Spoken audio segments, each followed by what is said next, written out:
Hello everyone, my name is Yashveer Singh and I welcome you to the online platform of Acry AI. आज error spotting series जो हमने चला रखी है उसकी थर्ड वीडियो है ये, और आई होप कि आप इन वीडियोस को एंजॉय कर रहे होंगे और आई होप कि आपकी जो एसएससी सीजीएल 2026 की तैयारी है वो भी अच्छी चल रही होगी। एक बात कहना चाहूँगा आपसे कि मेहनत आपकी ही जो होगी उससे आपका सिलेक्शन होगा। हमारा तो बस एक छोटा सा स्टेप है आपकी हेल्प के लिए, तो बस हम आपकी हेल्प करते जा रहे हैं। मेहनत आपकी ही लगेगी, आपकी ही मेहनत से आपका सिलेक्शन होगा। बस हमारा सा एक छोटा सा स्टेप है ताकि आपकी मेहनत को हम आगे तक ले जा सकें। चलिए आगे ज़्यादा बात ना करते हुए अपनी इस सीरीज़ को शुरू करते हैं। इस सीरीज़ का सबसे पहला क्वेश्चन आपके सामने आ रहा है, देखिए बहुत अच्छे क्वेश्चन है, आप देखेंगे तो ज़रूर आपको बहुत कुछ मिलेगा इससे। पहला क्वेश्चन देखते हैं हम लोग। पहले क्वेश्चन में देखिए क्या लिखा हुआ है। पहले क्वेश्चन में है another change that I notice in her is that she avoids to speak to me. अभी यहाँ पर बहुत सारे बच्चों को शायद इसमें एरर मुश्किल मिलेगा क्योंकि ये एडवांस वर्ब का टॉपिक है। एडवांस वर्ब के टॉपिक में मैं आपको समझाता हूँ कि एडवांस वर्ब का टॉपिक में आपने दो चीज़ें देखी होंगी।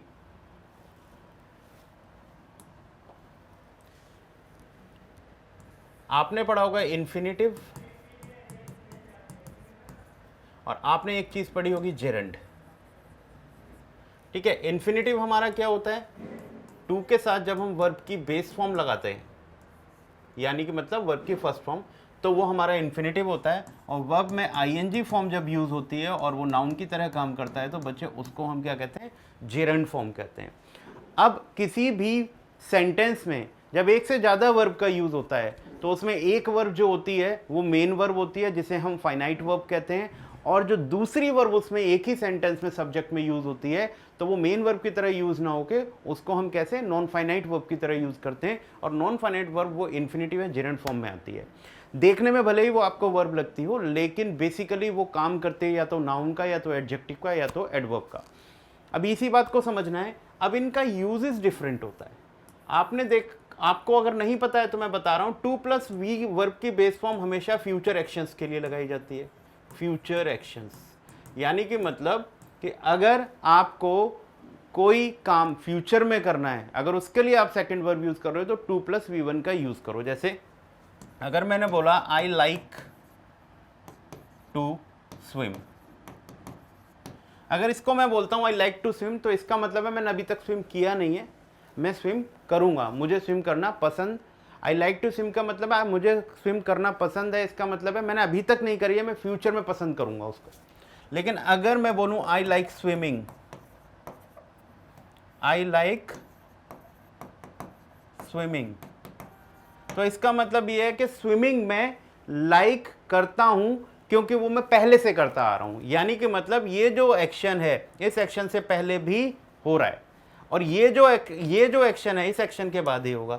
इसका मतलब आपको समझ में आता है कि जो इन्फिनिटिव होते हैं वो हमेशा तब लगाए जाते हैं जब उस सेंटेंस की मेन वर्ब के बाद वो एक्शन होगा, और जिरंड्स तब लगाए जाते हैं जब उस सेंटेंस की मेन वर्ब के या तो पैरेलल वो एक्शन चल रहा हो या तो वो उससे पहले होता हो, तभी जाकर जिरंड और इन्फिनिटिव्स का यूज होता है। आई थिंक ये कंसेप्ट आपको समझ में आया होगा। अभी हम रिटर्न करते हैं क्वेश्चन पर, ध्यान से देखिए। Another change that I notice in her is that she avoids.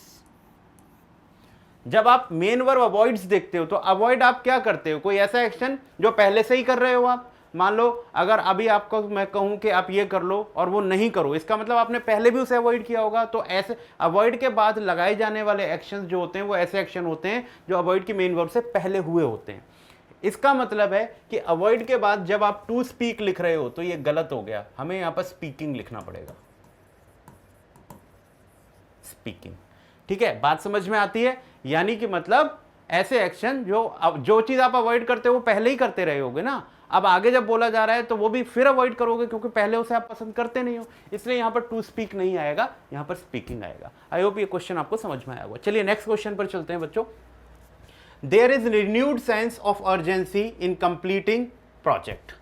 चलिए अगर आप इसमें देख रहे हैं, अगर वैसे बेसिकली ये मैं तो इसको नहीं रोक रहा हूँ, लेकिन आपको अगर इसके आंसर देने हैं तो आप वीडियो को पॉज करें और पहले अपना आंसर दें, देन मेरा उसके बाद एक्सप्लेनेशन देखें, तो आपको ज़्यादा बेटर होगा।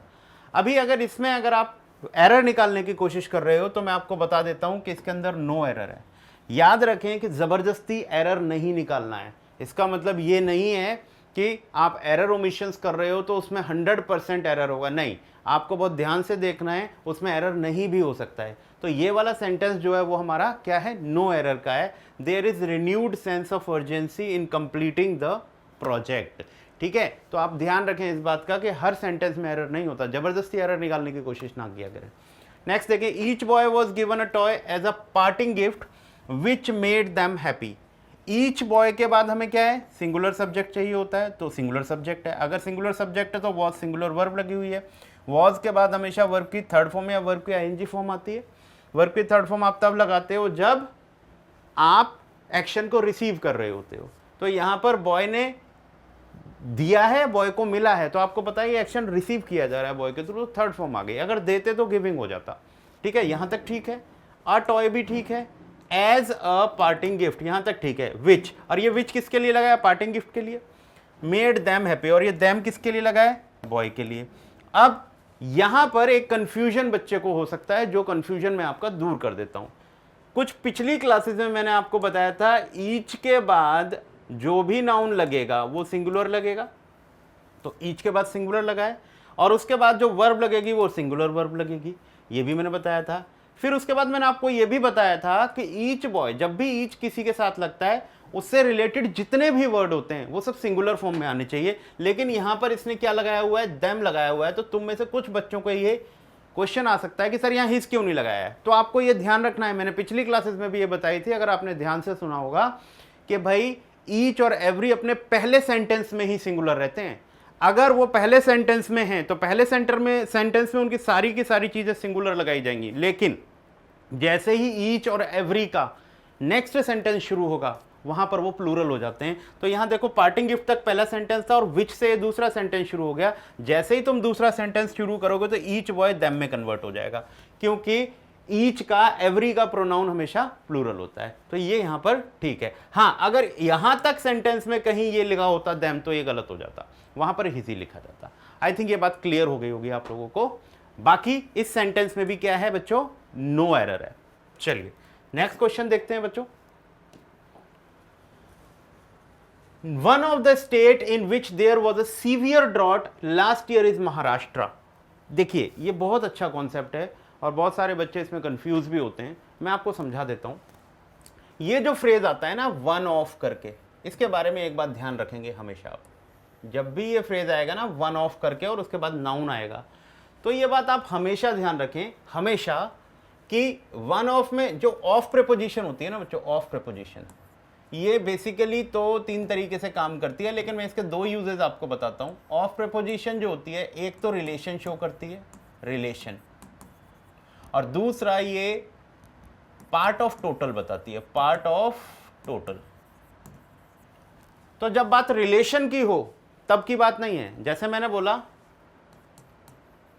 Father of my friend,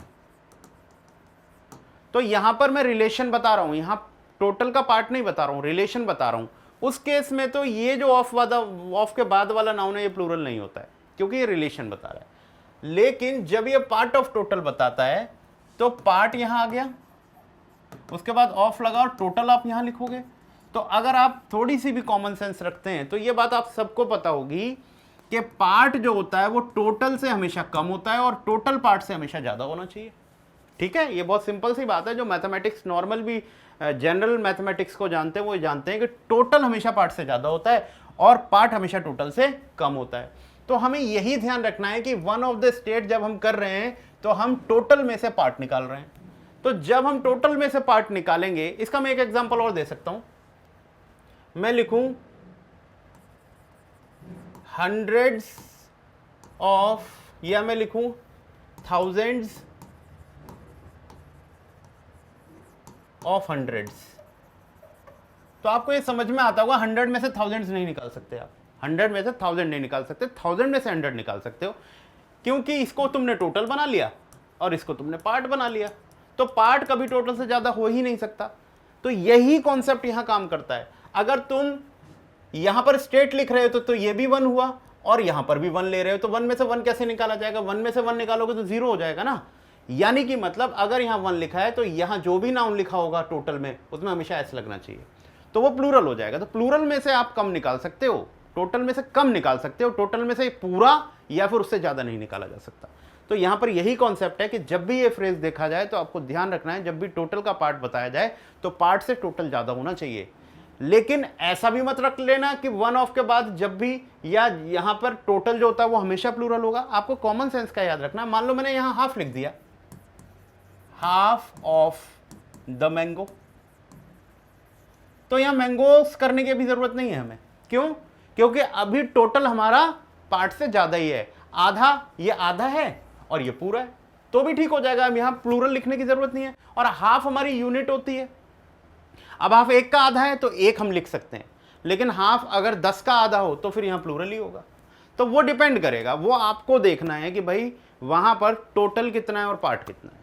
is that clear? चलिए, come to the next question. The stock was divided among the brothers. अब ये तो बहुत सारे बच्चों को पहले से ही पता होगा, मुझे शायद इसको एक्सप्लेन करने की भी जरूरत नहीं है। आप लोग स्मार्ट हैं, आपको पता है कि इसमें क्या एरर है, लेकिन फिर भी चलो, क्योंकि मुझे पढ़ाना ही है तो ये समझिए। The stock was divided among. देखो, 2 प्रपोजिशंस होती हैं हमारी, अमंग और बिटवीन, अमंग एंड बिटवीन। तो आपको हमेशा ध्यान रखना है अमंग का यूज मोर देन 2 के लिए होता है। यानी कि मतलब जब भी आप अमंग का यूज करोगे तो अमंग के बाद जो भी ऑब्जेक्ट लगाया जाएगा वो 2 से ज्यादा होने चाहिए, तब आप अमंग लगाओगे। अच्छा, बिटवीन का यूज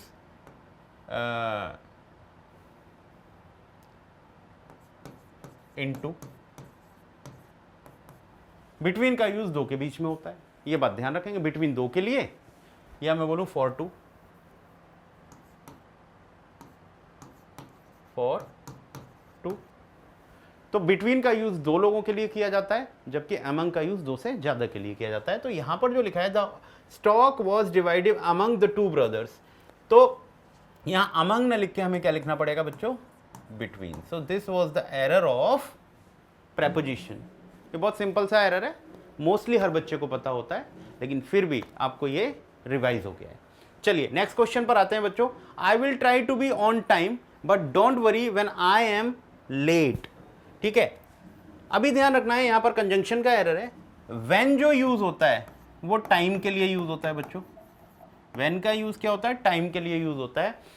जब आपको किसी का टाइम बताना हो तब व्हेन का यूज होता है। लेकिन हम अगर ध्यान से देखें, I will try to be on time but don't worry when I am late, यहां पर ये टाइम बता रहा है वरी का या फिर कंडीशन बता रहा है? तो आपको समझ में आएगा कि सर यहां पर ये कंडीशन है। तो यहां कंडीशन के लिए व्हेन नहीं, आप इफ लिखो, if I am late. So basically जब कंडीशन बताई जाती है तो वहां कंजंक्शन कंडीशन का होना चाहिए, और कंडीशन का कंजंक्शन जो होता है वो इफ होता है। व्हेन हमेशा टाइम को रिलेट करके बताता है। ठीक है, चलिए, आई होप ये क्वेश्चंस आपको समझ में आ रहे होंगे और आपको अच्छे भी लग रहे होंगे। देखो नेक्स्ट क्वेश्चन पर आते हैं। That summer elections were held at many places without any untoward incident. अब ये कह रहा है कि that summer elections were held at many places without any untoward incident. Untoward incident का मतलब होता है अप्रिय घटनाएं जो होती हैं उसको हम बोलते हैं। ठीक है, अभी यहां पे ध्यान से देखें कि ये वाला कॉन्सेप्ट मैं पिछली क्लासेस में भी डिस्कस कर चुका हूं। यहां पर लिखा है मैनी ए। क्या लिखा है? Many a. अब आपको मैंने बताया था many equal to many a ही होता है in terms of meaning. In terms of meaning many equal to many a ही होता है इन टर्म्स ऑफ मीनिंग। दोनों का ही मतलब बहुत सारों के लिए लगता है, लेकिन बस एक डिफरेंस ये होता है कि अगर मैनी ए लिख रहे हो तो उसके आगे लिखा गया नाउन आपका प्लूरल नहीं हो सकता, गलत हो जाएगा। उसको कितना लिखना पड़ेगा? आपको प्लेस लिखना पड़ेगा यहाँ। तो यहाँ प्लेसेस ना होके प्लेस हो जाएगा। या फिर हम ये करें कि प्लेसेस ना करके हम यहाँ पर एरर इसको हटा दें और यहां मैनी लिख लें, तो ये भी ठीक हो सकता है। यानी कि मतलब अगर आप प्लेसेस को हटा रहे हो तो प्लेसेस में भी एरर ठीक कर सकते हो और इसमें भी एरर ठीक कर सकते हो, लेकिन बाद वाले में ठीक किया करो, ज्यादा बेटर रहेगा। ठीक है, चलिए समझ में आ गया। नेक्स्ट क्वेश्चन पे आते हैं। One should respect religious beliefs of others as much as his own. ये भी कॉन्सेप्ट मैं पहले डिस्कस कर चुका हूं आप लोगों के साथ। जिन्होंने मेरी पहली वीडियो देखी हुई है उनको ये कॉन्सेप्ट क्लियर हो गया होगा, लेकिन जिसने नहीं देखी है उनके लिए मैं ये बता देता हूं। वन का यूज जो होता है वो दो तरीके से होता है, एक तो इम्पर्सनल और एक पर्सनल। इम्पर्सनल में वन होता है यूज फॉर एवरीबडी, एवरीबडी, हर किसी के लिए वन का यूज होता है। यानी कि मतलब वन का यूज इम्पर्सनली होता है, वो किसी पर्सनल व्यक्ति के लिए नहीं, वो सब के लिए बात रिलेट कर रही होती है। जैसे मैं बोलूं one should respect one's sentiments, one should respect one's sentiment, तो ये बात मैं किसी पर्टिकुलर के लिए नहीं बोल रहा हूं, मैं सब के लिए बोल रहा हूं। तो जब वन का यूज सब के लिए यूज होता है तब तो उसको हम इम्पर्सनल यूज कहते हैं। लेकिन one of the boys is my best friend, तो यहां पर मैं बहुत सारे बॉयज में से किसी एक की बात कर रहा हूं जो मेरा बेस्ट फ्रेंड है, यहां पर ये पर्सनल यूज हो गया। अब आपको ये ध्यान रखना है कि जब इसको इम्पर्सनल यूज की तरह यूज करते हैं तो वन से ही रिलेटेड सारे केसेस यूज होते हैं। जैसे वन का ऑब्जेक्टिव केस वन होता है, पॉजेसिव एडजेक्टिव केस वंस होता है और रिफ्लेक्सिव प्रोनाउन वन सेल्फ होता है। तो वन अगर इम्पर्सनली यूज किया गया है बोले तो सबके लिए यूज किया गया है, तो वन से ही रिलेटेड केसेस लिखा करो। लेकिन जब वो पर्सनली यूज किया गया है तो मेल है तो ही से रिलेटेड, फीमेल है तो शी से रिलेटेड, नॉन लिविंग है तो इट से रिलेटेड लिखना है। तो अगर मैंने यहां पर वन का यूज किया है तो सबको समझ में आ रहा होगा ये कि पूरा का पूरा जो यूज है ये वन जो है वो इम्पर्सनली यूज किया गया है, किसी एक के लिए नहीं, सब के लिए किया गया है। अब अगर सबके लिए यूज किया गया है तो यहां हिज नहीं लिख सकते, वन से ही रिलेटेड लिखोगे वंस, तो यहां पर एरर हमारा वन से रिलेटेड है, प्रोनाउन का एरर होता है। नेक्स्ट क्वेश्चन देख लेते हैं। माई younger sister is much smarter than me. अच्छा क्वेश्चन है, बच्चे यहां अक्सर कंफ्यूज होते हैं, ये बात ज़्यादातर बच्चों को नहीं पता है, आप लोग समझ लीजिए। ठीक है, देखिए जब भी आप कंपैरिजन करते हो, जब भी आप दो चीज़ों में कंपैरिजन करते हो तो ये सबको पता होना चाहिए कि कंपैरिजन जो होता है वो हमेशा सेम रैंक के स्ट्रक्चर्स में होता है, या सेम पीपल में होता है, या सेम थिंग्स में होता है। स्ट्रक्चर उनका सेम होना चाहिए। ऐसा नहीं है कि तुम हाथी का किसी जानवर से, हाथी का किसी इंसान से कर दो, ठीक है, जूते का किसी पेड़ से कर दो, ऐसा नहीं हो सकता, वो डिफरेंट नहीं होने चाहिए। जब आप किसी के बीच में कंपेयर करते हो तो वो सेम होने चाहिए। और आपने ये देखा होगा स्पोर्ट्स में भी यही होता है कि अगर दो रेसलर अगर क्या कर रहे हैं, फाइट कर रहे हैं, तो वो सेम वेट के होने चाहिए। अगर उनका वेट अप डाउन भी हो जाएगा तो वो सेम नहीं माने जाएंगे, इसलिए कंपैरिजन हमेशा दो बराबर की चीज़ों में होता है। लाइकवाइज अगर मैं कहूँ कि मेरी इंग्लिश आपसे बहुत अच्छी है तो होगी, ऑब्वियसली मैं टीचर हूँ, तुम स्टूडेंट्स हो, मेरा कंपैरिजन आपसे नहीं हो सकता, मेरा कंपैरिजन किसी दूसरे टीचर से ही होगा, स्टूडेंट्स का कंपैरिजन किसी दूसरे स्टूडेंट से ही होगा। तो हमेशा कंपैरिजन हमेशा क्या होता है, इक्वल होता है। अब बात यहां पर क्या आती है, माई यंगर सिस्टर क्या है हमारा यहां पर सब्जेक्ट, और जिसका कंपैरिजन हो रहा है वो मी है, मी एक्चुअल में ऑब्जेक्ट होता है। तो जब आप कंपेयर करते हो तो सब्जेक्ट का ऑब्जेक्ट से कंपेयर नहीं कर सकते क्योंकि ये सेम रैंक के स्ट्रक्चर नहीं है। सब्जेक्ट का कंपैरिजन सब्जेक्ट से ही होगा, ऑब्जेक्ट का कंपैरिजन ऑब्जेक्ट से ही होगा। तो यहां पर मी ना आके आपको क्या लिखना पड़ेगा, आई लिखना पड़ेगा। तो ये ऐसे बनेगा, my younger sister is much smarter than I. Is that clear? ये बात ध्यान रखना, बहुत सारे बच्चों को इसमें कंफ्यूजन होता है और अभी भी इस बात पर यकीन नहीं करोगे आप। कुछ तो लोग ये कह रहे होंगे नहीं ये तो गलत है, नहीं गलत नहीं है, ये बिल्कुल करेक्ट है। और बिलीव मी, अगर आपने यहां पर मी छोड़ दिया तो एग्जाम में ये गलत हो जाएगा। इनफॉर्मल लैंग्वेज में आप बोलते रहो कोई फर्क नहीं पड़ेगा, बट जब आप एग्जामिनेशन में बैठे हो तो आपको ये बात ध्यान रखनी पड़ेगी। I think this is clear to you. चलिए नेक्स्ट क्वेश्चन पे आते हैं बच्चों। The salesman tried to sell me a solar water heater but I already have one.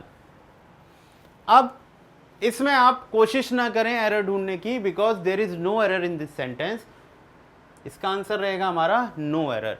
इसीलिए मैं कहता हूं कि एरर निकालना नो एरर निकालने से ज्यादा आसान होता है। नो एरर निकालना बड़ा डिफिकल्ट होता है। नो एरर वही निकाल पाता है जिसको कॉन्सेप्ट सारे क्लियर होते हैं। ठीक है, चलिए नेक्स्ट क्वेश्चन पर आते हैं बच्चों। In Delhi he suddenly came across many of his friends who had settled there. बहुत अच्छा क्वेश्चन है, नाउन का क्वेश्चन है। ज़्यादातर बच्चों को अगर नहीं पता तो मैं बता देता हूँ। ये जो कम अक्रॉस वर्ब होती है ना बच्चे, कम अक्रॉस,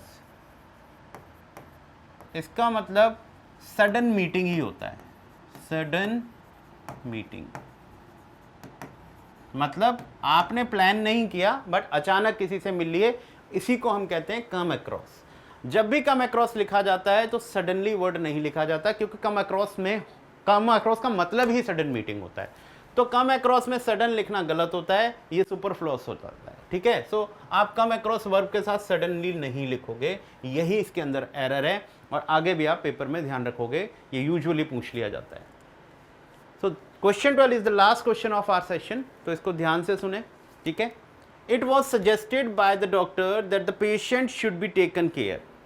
बहुत अच्छा क्वेश्चन है, बड़ा फंसाने वाला क्वेश्चन है, बहुत अच्छा क्वेश्चन है। इसमें जो है वो हमारा सी पार्ट में एरर है, और यहां पर केयर के बाद आपको ऑफ लगाना है। ठीक है, अब ये कैसे पता लगे, अभी मैं आपको समझाता हूं। It was suggested by the doctor that the patient should be taken care. इसको ऐसे समझो, अच्छी तरह से समझ में आएगा। मैंने लिखा it was suggested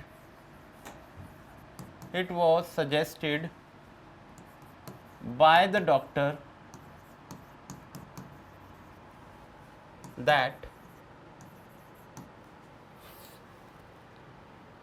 the patient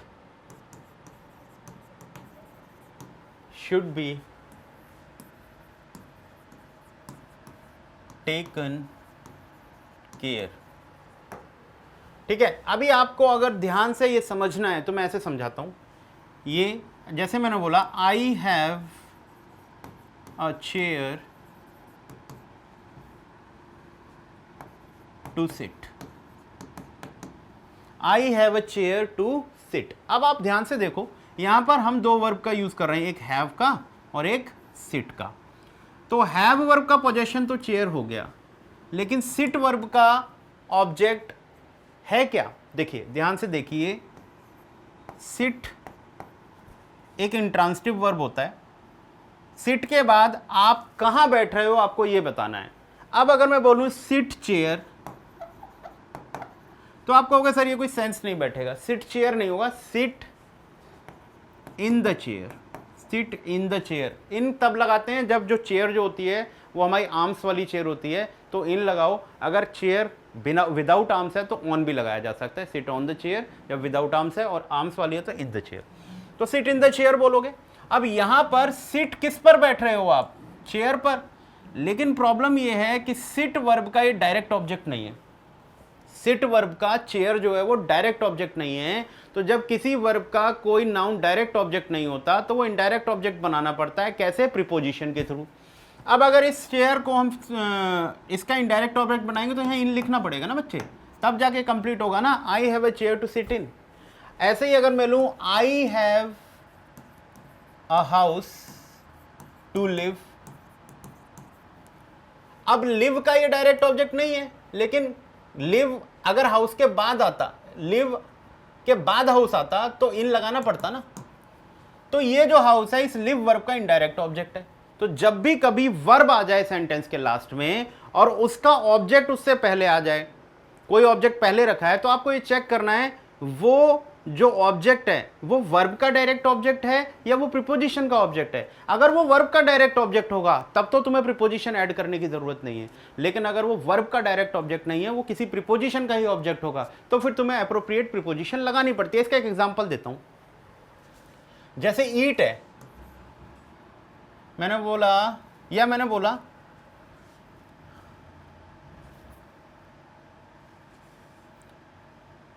play, मान लो प्ले वर्ब है, तो अगर मैं प्ले से सेंटेंस बनाऊंगा तो तुम प्ले के बाद ये बताओगे क्या खेले।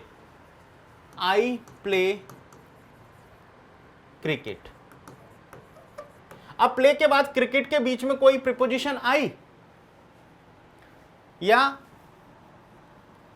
आई प्ले क्रिकेट, ठीक है। अब जैसे मैंने बोला आई ईट मैंगो,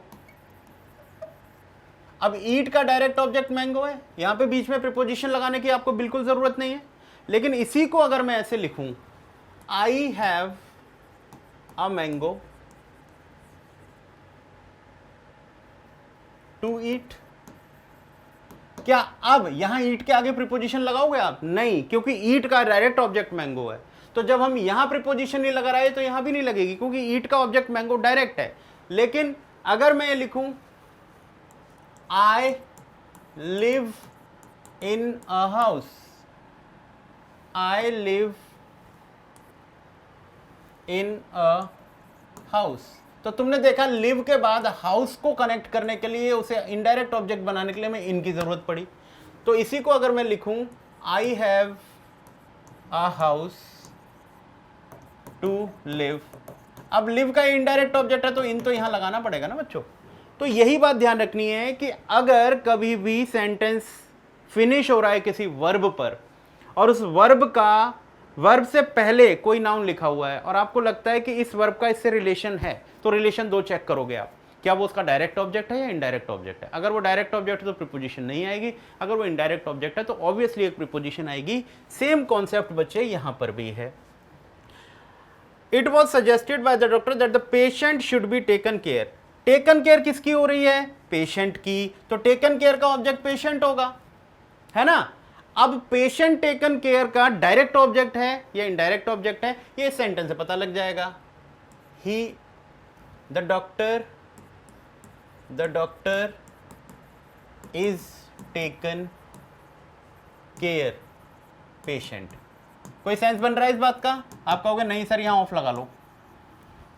इसका मतलब है अगर टेकन केयर लिखोगे और उसका ऑब्जेक्ट पेशेंट होगा तो ऑफ लगाना ही पड़ेगा। तो ऑब्वियसली इसका भी क्या है, पेशेंट पहले लिख दिया है, बस यही फर्क है, लेकिन यहां पर ऑफ तो लिखा ही नहीं गया, इसलिए यहां ऑफ लगाना पड़ेगा आपको। बात समझ में आई? कॉन्सेप्ट बहुत अच्छा था, अगर समझोगे तो समझ में आ जाएगा। अगर फिर भी अगर नहीं समझ आया है तो कमेंट बॉक्स में आप लोग रिपीट लिख के डाल देंगे, तो ये बात मैं फिर से समझा दूंगा और बहुत डीपली समझा दूंगा, बिल्कुल समझ में आ जाएगी। तो टेंशन ना ले बिल्कुल। अगर नहीं समझ में आता है तो वीडियो को दोबारा से देख लें, फिर भी समझ नहीं आता है तो कमेंट बॉक्स में रिपीट कर दें, रिपीट लिख देंगे तो मैं दोबारा से इस कॉन्सेप्ट को समझा दूंगा। आज के लिए इतना ही। Thank you so much for watching.